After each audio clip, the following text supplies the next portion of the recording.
Kumusta mga kaibigan, maligayang pagdating sa aking channel na may isang bagong video. Bagaman ang Duba-Buyak Usten at Engine Accurec ay karaniwang dumating sa agenda kasama ang kanilang mga paliwanag at inaangkin na umiling ang agenda ng magazine sa huling panahon, sa oras na ito ang dalawang Baron Satli ay sinasalita sa kanilang relasyon. Nagkaroon ng mga pag-unlad tungkol sa trio, na kung saan ay kilala na magkaibigan sa loob ng mahabang panahon, na kamakailan lamang ay gumawa sila ng malamig na hangin. Sinasabing pinutol ni Tuba at Engine ang lahat ng kanilang mga relasyon sa orasan. Ano ang totoo sa pagpapasyang ito? Ito ba ang huling pagbagsak na nagdadala ng mga paglalarawan ng orasan?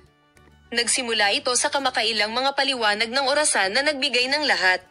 Sa isang pakikipanayam, sina Duba-Buyak Usten at Engine Accurec sa isang pakikipanayam ay pamuna sa ilan sa mga pagpapasya ng duo sa harap ng mga huling kaganapan. Kasunod ng mga salitang ito, ang mga bulong ay nagsimulang tumaas at sinabi ni Baron na ang Duba-Buyak Usten ay hindi komportable sa ilang mga desisyon na kinuha ni Buyak Usten. Kasunod ng mga pahayag na ito, ang Tugba at Engine ay ganap na naputol mula sa orasan.